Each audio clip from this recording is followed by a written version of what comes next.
ওর বাবা একজন নামকরা সাংবাদিক ছিলেন, আমার শ্বশুর আলী আশরাফ। উনি রংপুর প্রেস ক্লাবের সেক্রেটারি ছিলেন যখন মারা যান। তো আর ছোটো ফ্যামিলি, 2 বোন ওরা। তো ছোটো তো সিমসাম ফ্যামিলি, হাসি খুশি ফ্যামিলি। তা আমি আসলে বেসিক্যালি রংপুরে গিয়েছিলাম আধিয়ার সিনেমার শুটিং করতে।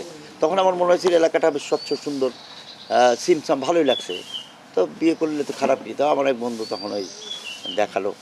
তারপরে আমরা ওই দেখলাম, আমার বাড়িতে এসে বললাম যে আমি একটা মেয়ে দেখেছি রংপুরে, তো তোমার যদি ভালো লাগে, আমার বাবা বললো তাহলে তুমি বিয়ে করো, অসুবিধা নেই। পরে আমরা অনেকেই গেলাম, দেখলাম, আসলাম। তো বেসিক্যালি হয় কি, ওদের ফ্যামিলিটা খুব নিট অ্যান্ড ক্লিন, ছোট্ট ফ্যামিলি, স্বচ্ছ ফ্যামিলি, সুন্দর। আর আমার শ্বশুরও খুব সৎ সাংবাদিক ছিলেন, নামকরা মানুষ ছিলেন। অনেক কিছু দেখেই আসলে আমার মামার শ্বশুররা ওখানে বেশ প্রতিষ্ঠিত, ওনারা সব মিলিয়ে আসলে হয়ে যায়। আর আর যেটা আমার বইয়ের যে প্রথম হাসি, আমার মনে পড়ে যে আমরা একটা খাচ্ছিলাম ওই সময়, তার হাসিটাই আমার মনে হচ্ছে না, হাসি খুশি মানুষ বিয়ে করা যায়। এই মানে আমি তো যথেষ্ট চেষ্টা করে যাচ্ছি সব সময় যে একত্রিত রাখার জন্য।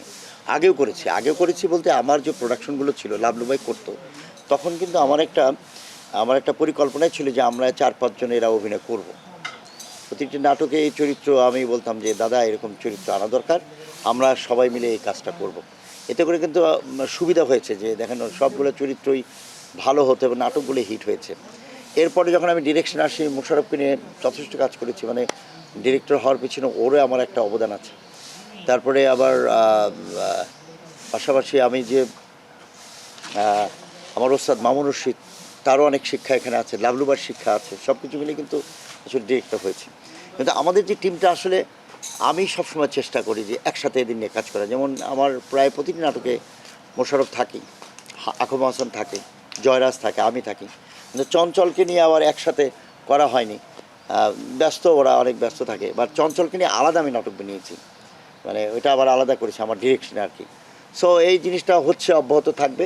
আমার ইচ্ছা আছে সামনে আমার একটা ফিল্ম বানানোর ইচ্ছা আছে, এই ফিল্মে সবাইকে একত্রিত করতে পারি তাহলে ভালো লাগবে আর কি। এটা হয় কি, গ্রুপের ব্যাপার না, এটাও যখন লাভলু ভাই ডিরেকশন করতো, বৃন্দাবনের লেখা ছিল, আমি প্রডিউস করতাম সামা, তারপর থেকে কাজ, হারকিপ্টের পরে কাজ করা হয়নি। তখন যার যার মতো শেষে স্ট্রাগল করেছে। ব্যাপারটা হচ্ছে আমরা একটা টিম যখন একসাথে কাজ করেছি, যখন একসাথে কাজ হচ্ছিল না, তখন যার যার মতো, যেমন চঞ্চলের মতো চঞ্চল করেছে, সিনেমা করেছে, ওই ফিল্ম করেছে, মোশাররফের মতো করেছে, হাসান করেছে, আমি করেছি কাজ। তো সব কিছু মিলে হয় কি, এটা গ্রুপের ব্যাপার না, সবাই যার যার জায়গায় খুব ব্যস্ত। আর একটা সবচেয়ে বড় সমস্যা হচ্ছে বাজেট। আমি যে ছোট্ট বাজেটে এই অল্প টাকা একটা নাটক এতগুলো আর্টিস্ট নিয়ে আমি করছি, এটি কিন্তু দুঃসাহস বলতে হবে। কারণ এখন তো ওয়েব হচ্ছে, ওটিটি প্ল্যাটফর্মে অনেক কাজ হচ্ছে, ভালো ভালো ফিল্ম হচ্ছে, সবই ঠিক আছে, তাদের বাজেট কিন্তু অনেক বেশি। আর আমি এতগুলো শিল্পী নিয়ে, একটা বড় বড় শিল্পী নিয়ে ছোট্ট রেমুনারেশন পেয়ে আমি নাটকটা করছি, এটাতে আমাকে সবাই ধন্যবাদ দেওয়া উচিত। কারণ আমার কাছে যদি এরকম একটা ভালো বাজেট থাকতো, আমি এই নাটকে আরও ভালো মতো বানাতে পারতাম। সো এই চঞ্চল, মোশাররফ, আকম, আমি, তাদের সবারই তো আসলে ডে বাই ডে অনেক দূরে গিয়েছেন এরা শিল্পী হিসাবে, তাদের রেমুনারেশনও অনেক বেশি বেড়েছে।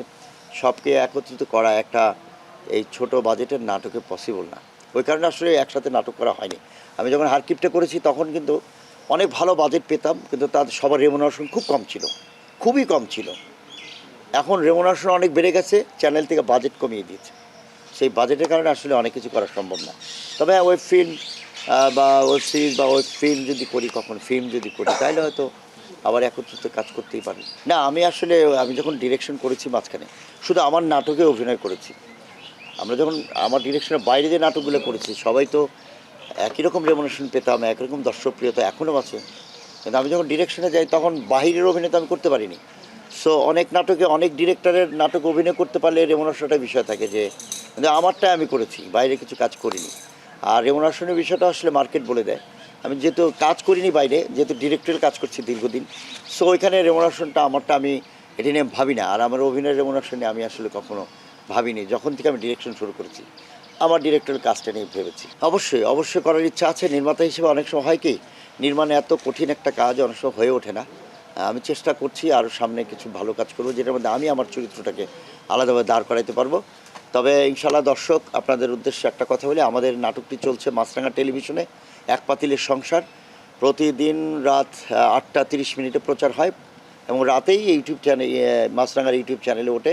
আপনারা সবাই নাটকটা দেখবেন, দেখলে আমাদের আপনাদের ভালো লাগা মন্দ লাগা আমাদেরকে শেয়ার করবেন, আমরা চেষ্টা করব গল্পকে সুন্দরভাবে এগিয়ে নেওয়ার জন্য। ধন্যবাদ।